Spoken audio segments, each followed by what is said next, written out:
All right, everyone. Welcome back to part 3 of the No Flaw series and the Be Healthy and Thrive podcast. My name is Brianna Wilkerson. I'm a holistic health and life coach and essential oils advocate. And today I have again with me Nicole Krantz, who is a blogger and a foodie at Eggs and Donuts and fitness trainer and all this good stuff that she is. And so we are here today to talk about restoring your relationship with your body. We live in our body. We can't run away from our body. So we need to start loving it. And so we're just going to open up a conversation around that and see where it goes. Okay, so Nikki, so Nikki and I are mixed women. We have Nikki has like Irish roots, American, German, Caribbean, everything. You know, I think I have Irish and Scottish, Jamaican, Caribbean, Africa, all these different things. And we're both from the Cayman Islands. We have curly hair on a normal basis. Yeah, this is tied down, but it's usually a big We have hips that don't lie and legs that don't lie either. And so we have butts that don't lie. So we have both journeyed in just really coming to the point where we can accept ourselves, and even sometimes against each other. It's like, oh, Nikki's like butt so much. I just said it. Well, you know, like it's just normal to like compare yourself. I do like it. You like it though. I do that to you as well. Actually. Okay, so anyways. With your legs, okay. Okay, we just got weird here. But so we just want to have a conversation. So Nikki, tell us about your relationship with your body and what's been your journey. Okay. Okay. All right. On a more serious note. Yeah. It's hard to separate like my body from like my weight. You know what I mean? Because I mean, the weight shows up on your body, and then weight goes into how I eat, you know, and how I exercise. So like it has different branches, but it's hard for me to actually like pinpoint how do I feel about my body, because how I eat and exercise determines how my body looks. You know what I mean? So on a more like, if I were to look at myself in the mirror right now, there's a lot of emotions that run through my head, and there's a lot of reasons why, like because of things I've gone through recently and like comparisons and whatever, like, oh, I know that I used to look this way or whatever. But how do I feel about it right now? Like, I'll be super honest with our listeners and people that are watching this and I'm listening, like there is an element of disappointment. There is. And I'm not going to pretend that I don't feel that way, because I want people to know that I struggle with that too. There is a level of disappointment where I used to be in a stronger place. I used to be here, you know, like as Bree said, I used to be a fitness coach at a local CrossFit gym here. And now I'll be actually taking steps into opening my own business in the future, where it's a little bit more, yeah, it is personal coaching, like fitness coaching, but it's going to be dealing with the things that I deal with, which is also helping clients deal with the mental side of things and how they see themselves, right? And that's hard for me, because I'm like, am I qualified to do that? Because here I am looking at myself and looking at my body, and I feel like I struggle with this too. And I'm so grateful that I have the shape that I do. It's not that I've never felt attractive. Like I have had affirmations where I know that I'm beautiful, where people have like told me, oh, you're so beautiful, whatever, even when I have not felt my best, like at my best fitness level or my best weight level, I have looked still like attractive and beautiful just from compliments. And I'm like, oh, really? You know, and that even though that's a negative response on my part, like, I'm like, oh, well, I guess, you know, like my body was designed in a way that even when I don't feel like I'm at my best, I'm still attractive, you know, and I should always know that no matter where I'm at. That's a personal issue. But we were talking about this earlier, where people comment on your body, that feels good to get that affirmation about yourself. And like you still need to take care of the issue of you not seeing yourself that way. And that's where I'm at these days, you know, where like when I look at myself in the mirror, like I have to understand that the way that I was designed, the way that I look is beautiful. The way that I was designed, the way that I look, the way that I'm put together, my wide hips, my curly hair, you know, like whatever, my thicker legs, just whatever, like that's the way it is. That's the way I was designed. and I know that I'm attractive. I know that I'm beautiful. And yeah, people help you feel that way because they compliment you or whatever. But still, like, I believe that because of what God says about me. So I have to hold on to that truth. And like what you just said this, Brie, you know, like there's steps you can take to make yourself more improved. Of course. Yeah.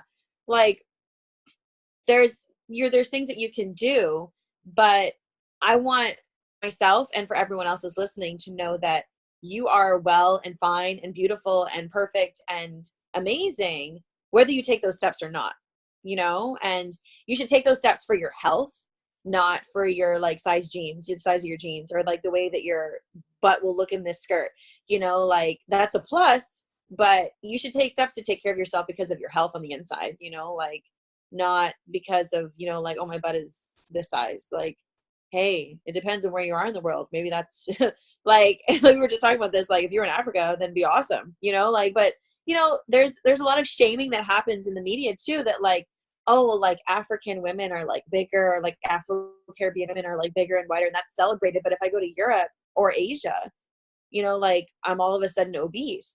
You know what I'm saying? So really, the media really does put this image in your mind that like I'm accepted only certain parts of the world.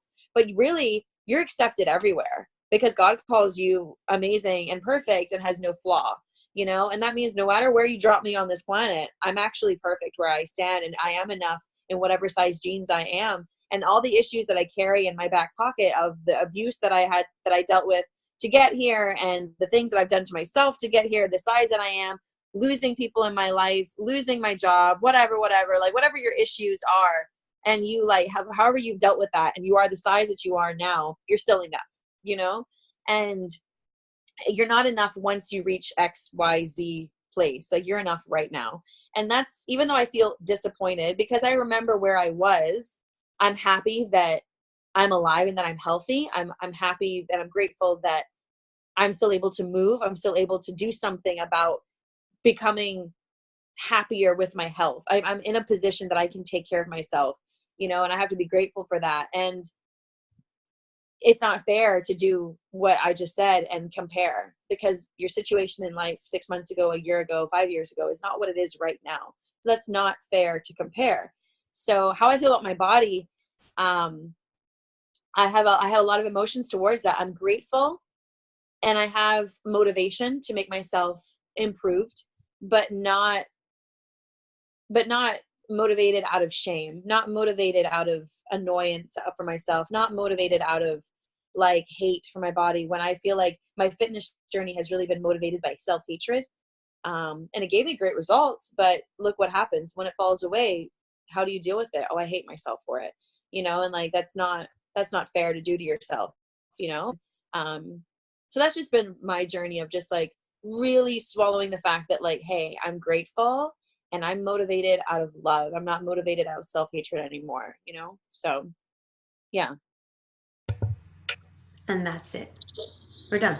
But I think I love that big question. What is your motivation around your body? What is your motivation for, you know, exercising? Is it to fix something?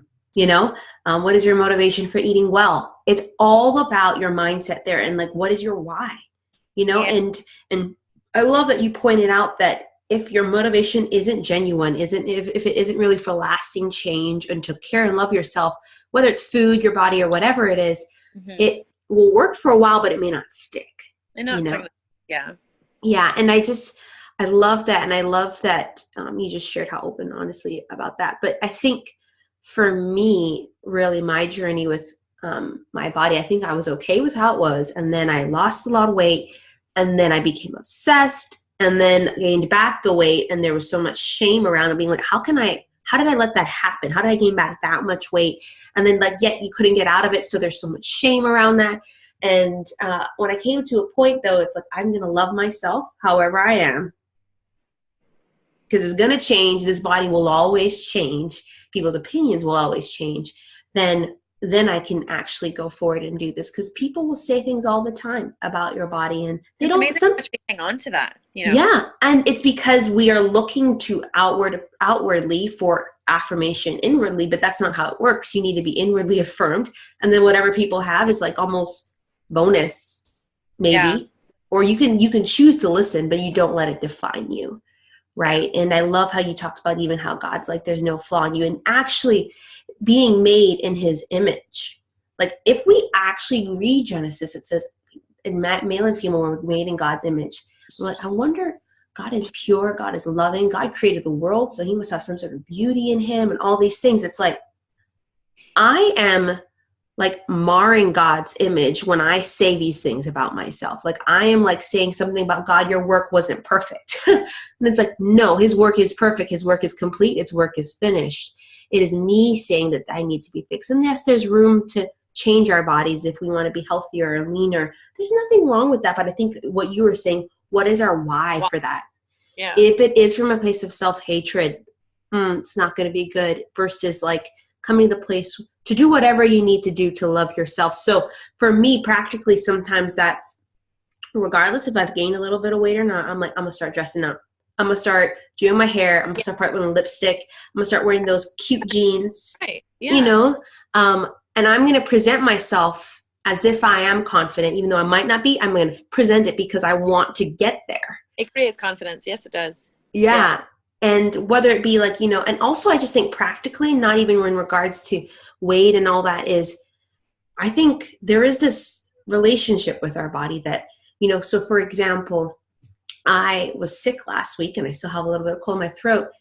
I could have pushed through a lot of things, but I actually said I actually had to cancel or reschedule a lot of things because I'm like, I want to honor that my body is really sick right now and I want to give it rest because my body is what carries me through. I only have one. And so by loving it, it's going to love me. Yeah, that's a big deal for you to do that. So good job. And just other self-care things, you know, whether it's getting a massage, whether it's, you know, eating food that is good for you is a way to love your body. It will respond to it, and it will respond when you don't eat it. And so that's why, like, I do the Whole30 often. It's not because it's because for me, I'm like, man, I've been just tapering, and this is my way of knowing for me to get back.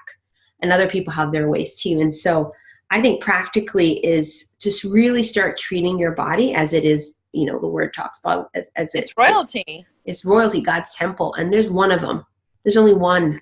You don't get a second body here on earth unless you have like a lot of other stuff in you. But anyways, and so whatever that means, trying our best to take care of it. So. No, that is like, honestly, like highlight, circle, underline. Like that is so true. Confidence, man. Just, I remember, okay, you know what oh, sorry, I just thought I saw things. Sorry, I thought I just saw something crawl on my wall. Okay, sorry, focus. You know what I did the other day? This is what I did.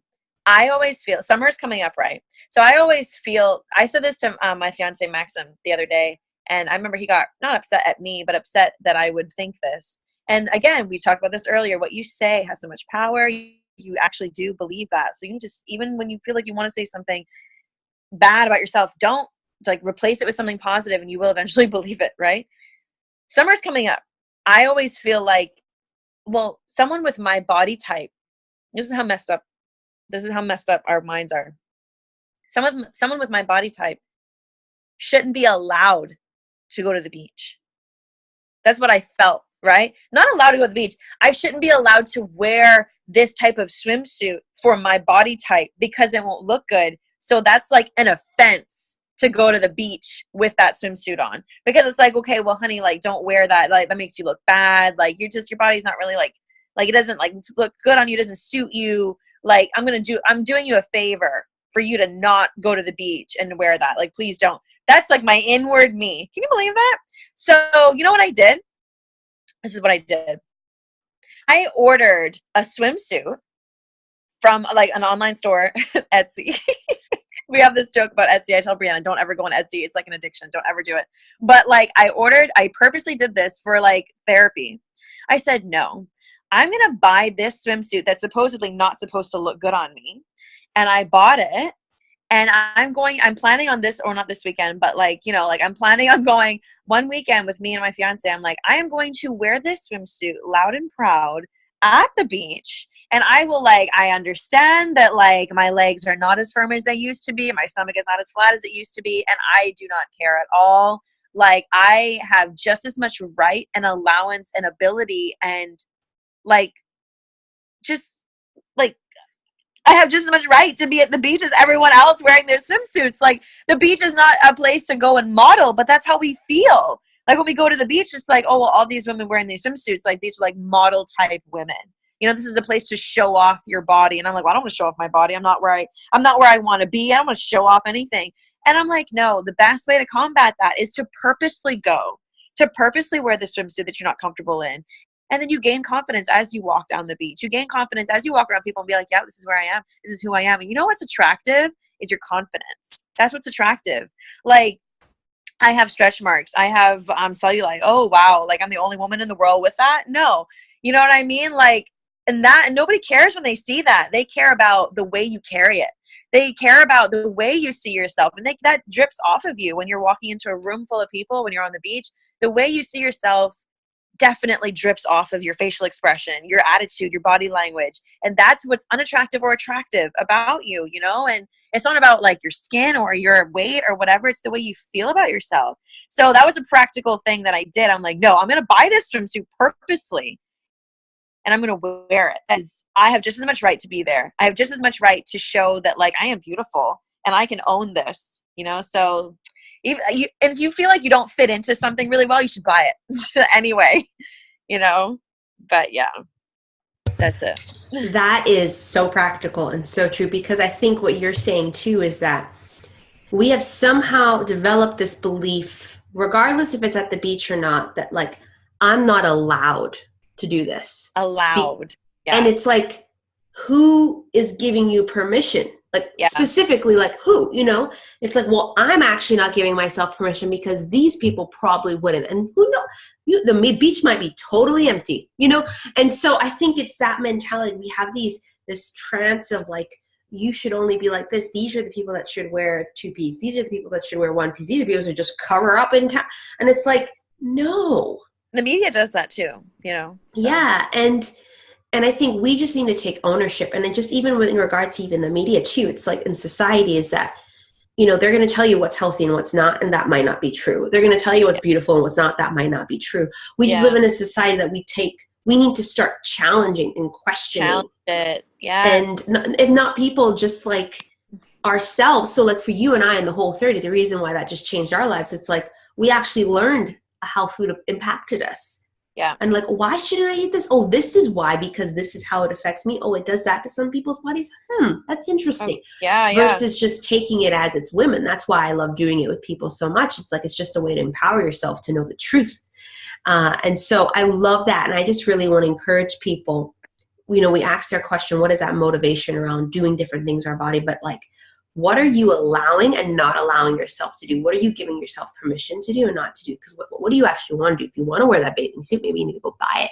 Go buy it, girl. If you want to go to this party, but you're not, man, I just got to say this. I know you're getting married soon, but when I got married, I actually just didn't care. And I don't care about a lot of things like that. But I was like, I actually am not, at that point I was trying to graduate college. So I wasn't like, I'm not going to worry about anything else. But didn't wear like too much spandex or whatever. And obviously I was a lot heavier then than I am now, but it's like that day of, I felt pretty and I didn't need to be in a size 4 dress to feel that way.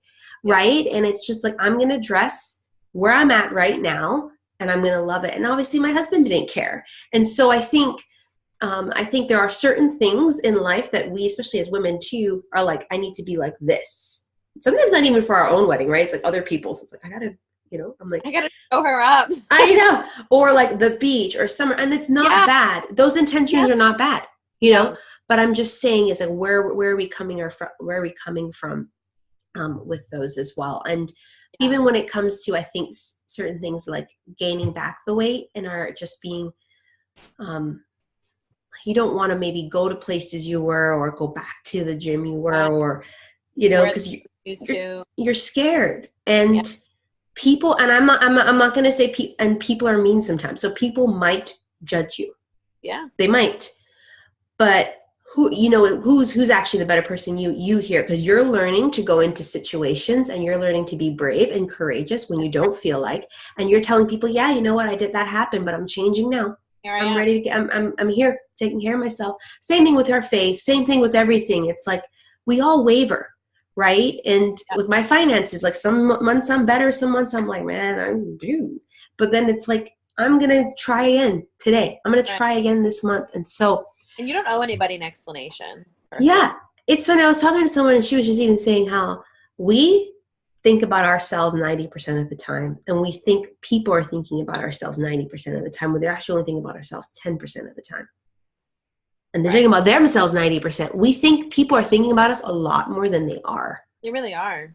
Yep. They're not. And if they are, they should be thinking about themselves. They should be thinking about something else, you know? Yeah. So I would say, like, as we just wrap up with that, is just really like asking yourself those two questions, guys. Like, what is your motivation for stuff, doing whatever it is around your body?